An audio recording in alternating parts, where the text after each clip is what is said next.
I think the fundamental problem with Bharat's history, I don't think we've had a problem before 1947, and I'm making a controversial statement here.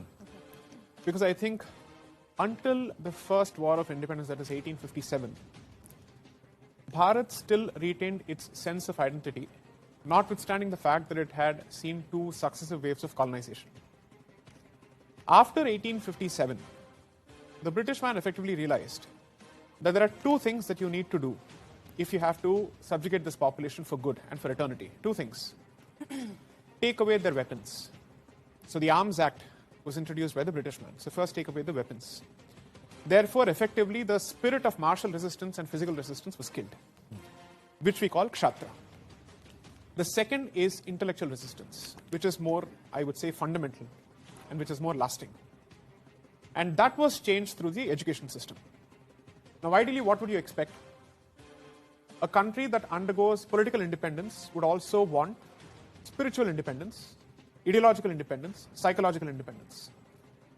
Unfortunately, this country chose independence from a very narrow perspective, which is purely political in nature, but continues to follow the education system and the political philosophy of the colonizer.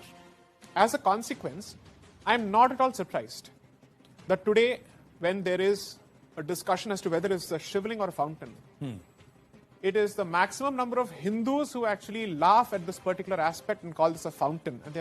And all sorts of crude jokes are being cracked. So I don't think it makes sense to point fingers at anybody else, because as a society, the introspection and the churn that we should have undertaken in 1947, we haven't. But as they say, derai durustai. So finally, this particular process has started. I just hope that this process doesn't limit itself to social media ego battles, where you're trying to prove your friends wrong on Instagram or on Facebook or Twitter just so that you win a particular debate. This is meant to trigger a process of introspection as to aapke jad kya hai. Correct. What are your roots? Where do you come from? Yeah. So, whenever you travel in an airport, let's say by flight, one of the first things that you realize is that regardless of the part of India that a particular Indian family comes from, everybody seems ultimately comfortable speaking in English, not in their respective mother tongues. In India, at an airport, especially if it happens to be a cosmopolitan airport, you should expect to be bombarded with multiple Indian languages. Correct. Which doesn't happen at all. That tells you, perhaps at the most superficial level, the fundamental problem of complex. And that inferiority complex hasn't gone out yet. So a couple of days ago in court, a colleague of mine wore a fantastic dhoti under this, and he walked into the court, which would have been perfectly normal according to me, because even when the British man was here, Indian lawyers were still wearing the pagdi as well as the dhoti. Yeah.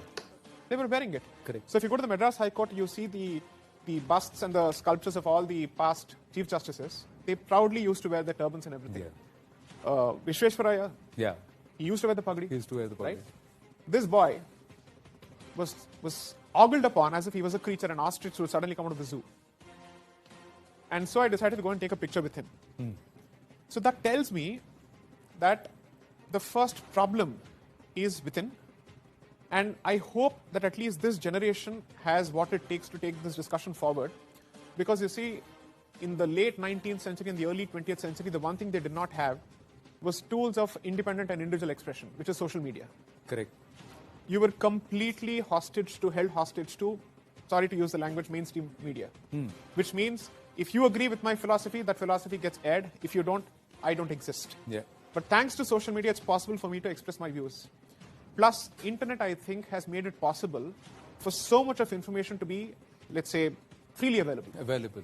I used to tell this to your audience that about 30 to 40% of my literature, which I have used as part of my book, has come from websites which are out in the open. I have not had to buy anything at all. So internet is available. Whether you choose to use that for TikTok or to educate yourself on Bharat's history, the choice is entirely yours.